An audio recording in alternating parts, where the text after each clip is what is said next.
Hello, everybody. So today we're going to talk about ROI, and as I'm sure you're well aware, ROI stands for return on investment, right? That's kind of the the term that you hear oftentimes when you're looking at an investment. It's the term that people use as they're standing by the water cooler or bragging to their buddies about what their investments are getting and things like that. So I want to talk about ROI and then why, although it's important, it's not the most important thing you want to look at. So when you look at ROI, let's assume this blue line represents your portfolio and you've got $1 million out in that portfolio. And those investments are making about a 10% return. Oftentimes you're going to hear people say, I'm making 10% on my portfolio.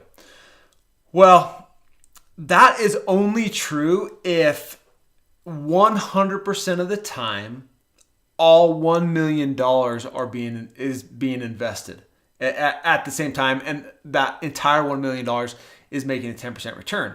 So what's probably more important to look at, or what I feel like is more important to look at, is ROW, right? So ROW stands for return on wealth. So your portfolio probably looks more like this, meaning that if you've got $1 million, this is just kind of a standard or an often, what's the word?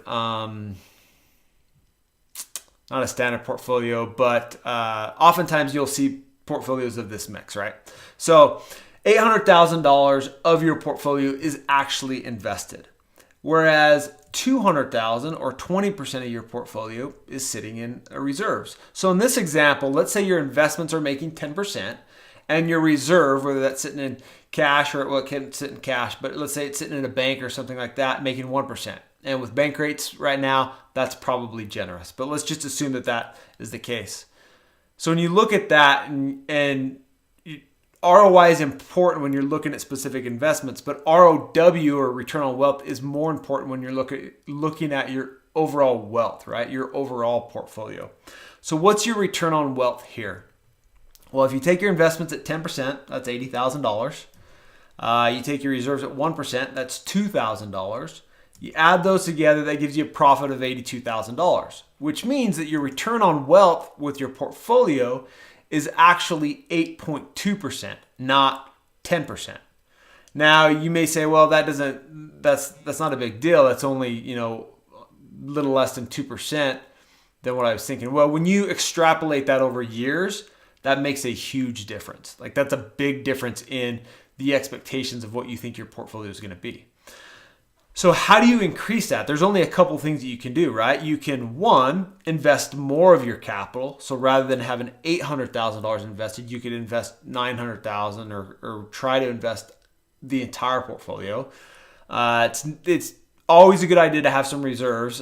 Cash is king, especially in tough times, right? So that's probably not the best solution. The other thing that you can do is you can try to increase the return on the capital that you do have invested, which isn't necessarily, it may be a possibility.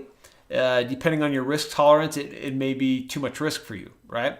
So I want to talk to you about a way to increase your return on wealth without taking on any more risk or investing into more capital. Because building wealth is all about capital efficiency, right? You're trying to be as efficient as possible with the capital that you have. Unless you have unlimited capital, you've got to be efficient with what you have so that you can get it to work hard in the best way for you, right? So what we're going to do is we're going to take this reserves account and think about, well, instead of putting my capital, let's just say in the bank, what if I held that capital somewhere else that was still liquid, that still had safety, but I could get a higher rate of return on it, right?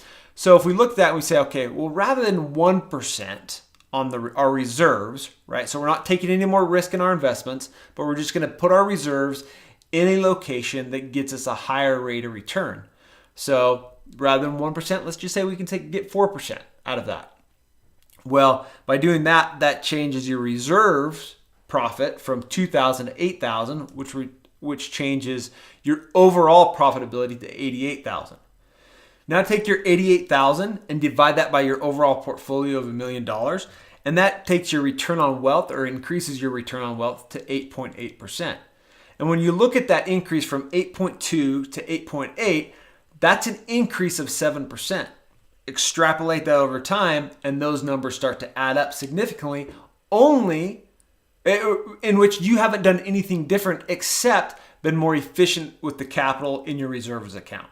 So when you're looking at investments, return on investment, or ROI, is important when you're looking at a specific product or a specific investment opportunity. But when you're looking at building wealth, you want to look at your entire portfolio and look at ROW, which is return on wealth. Thanks for watching, and we'll talk to you next time. Thanks.